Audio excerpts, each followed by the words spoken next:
उसने कहा तुम मेरे साथ आओ, मैं तुम्हारी रक्षा करूँगा, और उसे अपने साथ ले गया। किसे ले गया? उस महिला को, कि आओ मैं तुम्हारी रक्षा करूँगा, चलो तुम मेरे साथ चलो, और उसे अपने साथ ले गया।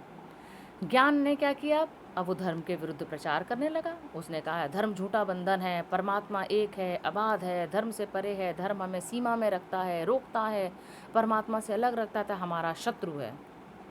अब धर्म के विरुद्ध प्रचार करना शुरू किया कि धर्म जो होता है वो कुछ नहीं है, झूठा बंधन है, परमात्मा जो भगवान है वो एक है, ठीक है, और हम सब धर्म से परे हैं, और धर्म जो है वो हमें सीमाओं में बांध देता है, रोक देता है, हमें भगवान से अलग कर देता है, इसलिए वो हमारा शत्रु है। लेकिन किसी ने कहा कि जो व्यक्ति पराई और बहिष्कृत औरत को अपने साथ रखता है उसकी बात हम क्यों सुने? वह समाज से पतित है, नीच है। लोगों ने क्या किया? क्योंकि उसने उस स्त्री को शरण दी। अब लोगों ने कहा कि बहुत आया बड़ी बड़ी बातें करने वाला, एक पराई स्त्री को, जो उसने समाज से जो तिरस्कृत थी, उसे तो उस औरत को अपने घर में रख लिया, और हमें बता रहा है, ज्ञान की बातें पढ़ा रहा है, धर्म की बातें बता रहा है। तो उसने क्या किया? लोगों ने क्या किया? निकालो इसे, उसे समाज से च्युत कर दिया, मतलब उसे समाज से निकाल दिया। ज्ञान ने देखा कि धर्म से लड़ने से पहले हमें किससे लड़ना पड़ेगा? समाज से लड़ना पड़ेगा। तो अब उसने क्या किया कि जब तक समाज पर विजय नहीं मिलेगी तब तक हम धर्म का खंडन नहीं हो सकता। पहले उसे लगा कि समाज सबसे बड़ा शत्रु क्या है, सबसे बड़ा दुश्मन कौन है व्यक्ति का? धर्म है।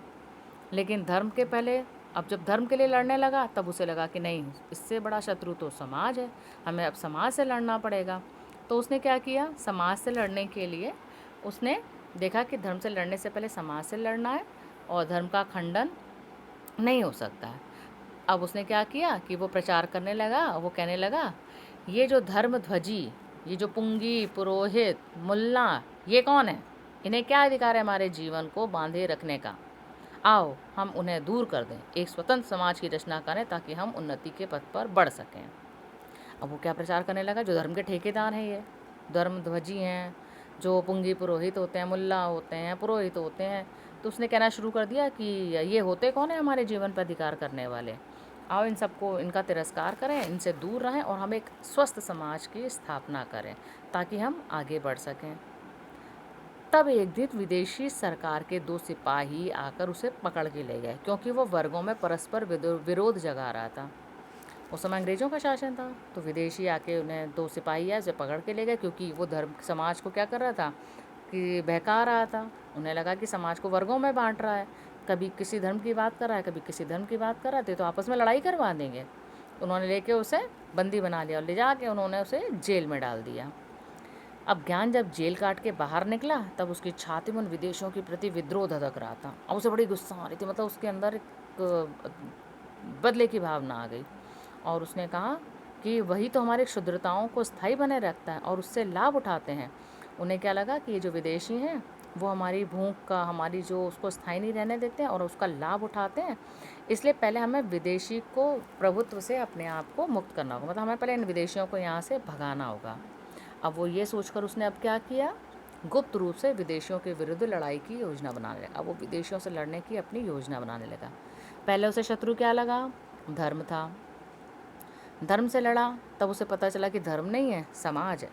वो समाज से लड़ने लगा कि ये मुल्ला पुरोहित सब बेकार हैं, ये अपने अपने स्वार्थ के लिए बांधे रखते हैं, हमारे जीवन को बांट रहे हैं, और हमें इनका तिरस्कार करके हमें समाज बनाना है।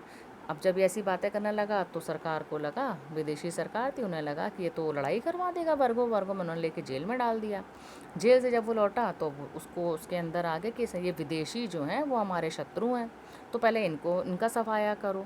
तो अब वो क्या करने लगा, विदेशियों के विरुद्ध लड़ाई की योजना बनाने लगा।